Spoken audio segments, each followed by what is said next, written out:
Bismillah, Alhamdulillah, Wassalatu wassalamu ala Rasulillah. Ich begrüße euch zu einer neuen Episode über die Da3wa auf dem Wege Allahs, die Einladung zum Wege Allahs, zu unserer herrlichen, schönen Religion. Wir hatten angefangen zu reden über die Da3wa von Sayyidina Ibrahim, a.s., Abraham, der Vater der Propheten. Wir hatten geredet, dass er in einer Familie aufgewachsen ist, wo der Onkel war ein Götzenbauer.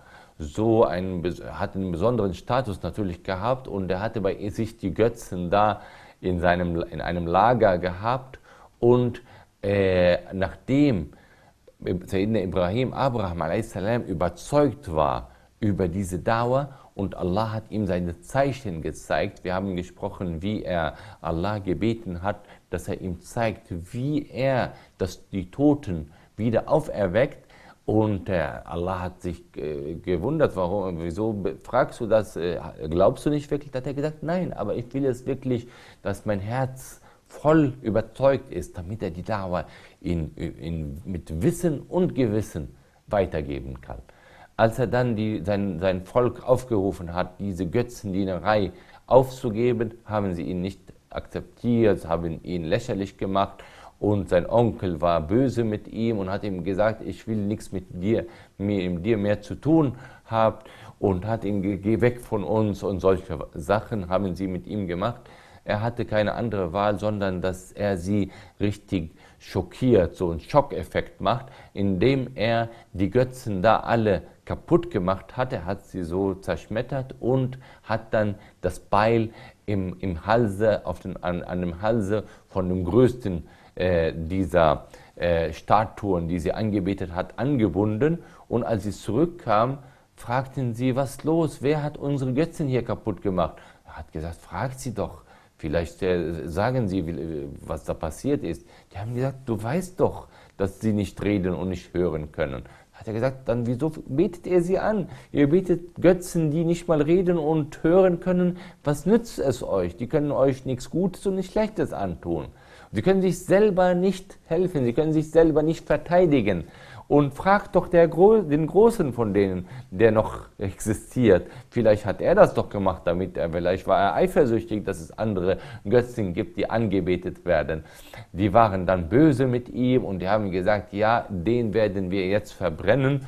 Und man hat gesagt, die haben ein ganz, ganz großes Feuer vorbereitet und es hat gelodert und gelodert. So stark war das Feuer, dass man sagte, dass die Vögel, die darüber geflogen sind gestorben, sind tot reingefallen. So stark und so hoch war das Feuer. Und man sagt, das hat man Wochen und Monate, manche haben sogar jahrelang das Feuer angezündet, um ihn richtig zu verbrennen. Und als Abraham so weit war, dass sie ihn ins Feuer werfen wollten, da kam der Engel Gabriel und hat ihn gefragt, oh Abraham, hast du keine Bitte jetzt oder brauchst du irgendetwas? Hat ihm gesagt, von dir brauche ich nichts. Ich bin von Allah, Allah weiß, was mit mir los ist, und Allah weiß, was ich brauche. Also, oh Engel, das ist so ungefähr, ist nett von dir nachzufragen, aber Allah weiß schon Bescheid. Ich habe schon die Verbindung mit Allah insbesondere, und Allah hatte dieses erste Wunder gemacht, indem er dem Feuer gesagt, sei kühl und friedlich mit Abraham. Und so hat das Feuer ihm nichts angemacht. Und man sagt, wenn Allah gesagt hätte, nur sei kühl und nicht friedlich, hätte das Feuer so kalt sein können, dass er erfroren wurde. Aber er hat dem Feuer befohlen, sei kühl und friedlich mit meinem Knecht Abraham, und er wurde von diesem Feuer errettet, und das war ein großes Wunder, aber immer noch haben dann sein Volk nicht angenommen. Wir haben so manche Einblicke über seine Geschichte zu erklären, wie sehr er vorbereitet wurde, damit er wirklich einer von Ulil Azm, die von den besten Propheten sein würde. Und der Vater aller Propheten ist Sayyidina Ibrahim.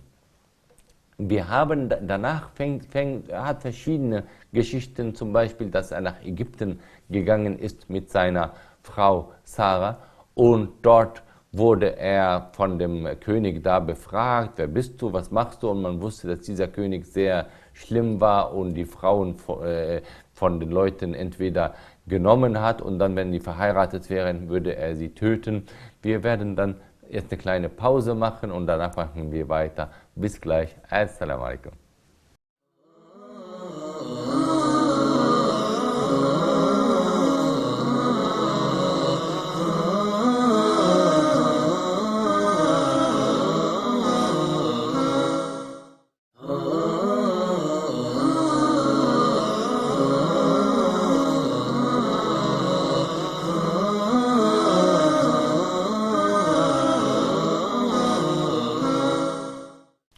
Bismillahirrahmanirrahim. Willkommen zurück.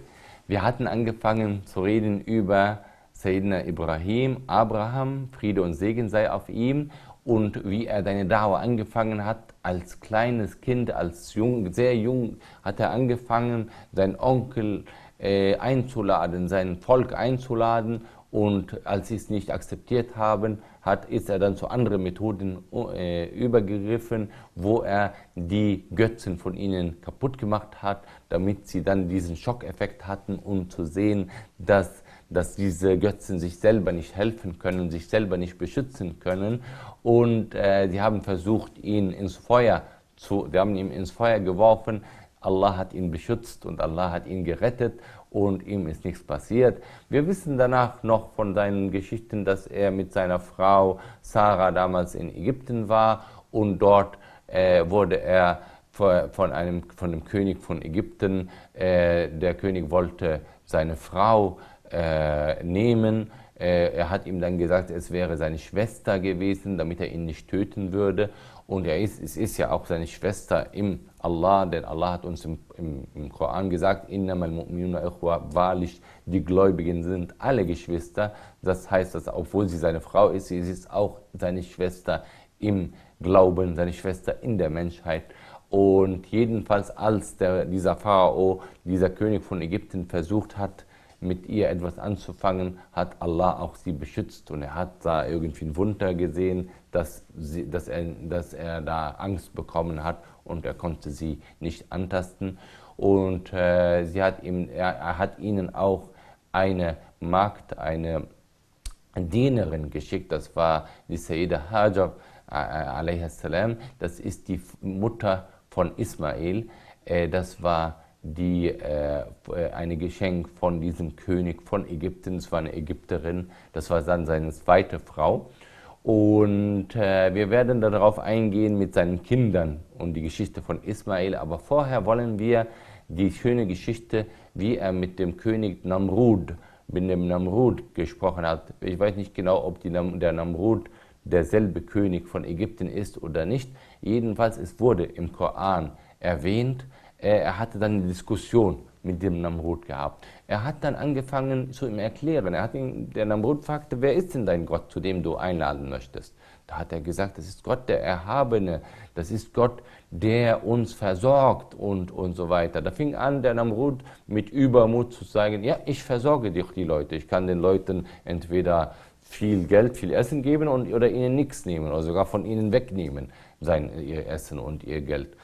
Da hat er ihm gesagt, aber mein Gott, der gibt das Leben und nimmt es auch wieder weg und kann wieder Leben geben. Da hat er gesagt, das tue ich auch. Er hat gesagt, ich bringe 2 Leute, der eine ist zum Tode verurteilt, dem werde ich das Urteil wegnehmen, jetzt lebt er hätte jetzt sterben sollen, jetzt habe ich ihn wieder zum Leben gebracht, anstatt dass er stirbt, und den anderen werde ich jetzt hinrichten, den werde ich einfach töten. So hat er so quasi gesagt, ich töte und ich bringe zum Leben. Also als Vergleich zu Gott. Also er wollte sich so quasi als Gott zeigen. Aber da hat ihm Abraham gesagt, okay, aber mein Gott macht, dass die Sonne vom Osten aufsteigt und im Westen runtergeht. Versuch du selber bitte, dass die Sonne jetzt vom Westen aufsteigt, anstatt vom Osten. Da war da war dieser ungläubige baff und konnte nichts erwidern. Natürlich kann er nichts tun mit der Sonne und mit den Monden und so weiter. Jedenfalls, das war eine interessante Geschichte über die Da3wa mit Logik und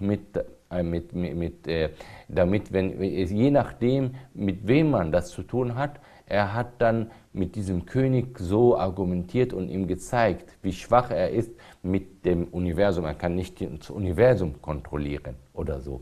Die Sonne kann er nicht kontrollieren. Und danach wollen wir sehen, er wollte gerne einen Sohn haben. Er ist dann alt geworden und hatte keine Kinder gehabt. Und er hat Allah angebetet. Allah hat ihm dann, obwohl er sehr alt war, den ersten Sohn von seiner zweiten Frau Hajar, hat er den Sohn Ismail bekommen. Und nachdem Sayyidina Ismail alt genug geworden ist, da wurde er von Allah beauftragt, ihn zu schlachten. Das war ein großer Test. Und er hat ihm gesagt, seinen Sohn angesprochen: Was meinst du, oh Ismail? Ich sehe in meinem Traum, dass ich dich schlachte. Und wir wissen, dass die Träume von diesen Propheten ist immer eine Offenbarung. Die bekommen nicht so irgendwelche Träume. Und er hat mehrmals geträumt. Und Sayyidina Ismail hat sich mit Niedergabe gesagt: Ja, oh mein Vater, mach, was dir befohlen wird. Du findest mich als Gehorsam und ich mache alles mit, wenn Allah es haben möchte. Als er versucht hatte, ihn zu schlachten, hat Allah es so gemacht, dass das Messer nicht schneiden konnte. Und er hatte gesagt: Jetzt, du hast den Test überstanden, wir geben dir ein Lamm als Alternative. Und das war für uns bis jetzt das Opferfest, in dem wir immer ein Lamm schlachten, als Gedenken an unseren Vater im Glaube, Sayyidina Abraham a.s. Heute werden wir dann abschließen und bis zum nächsten Mal, inshallah. Assalamu alaikum.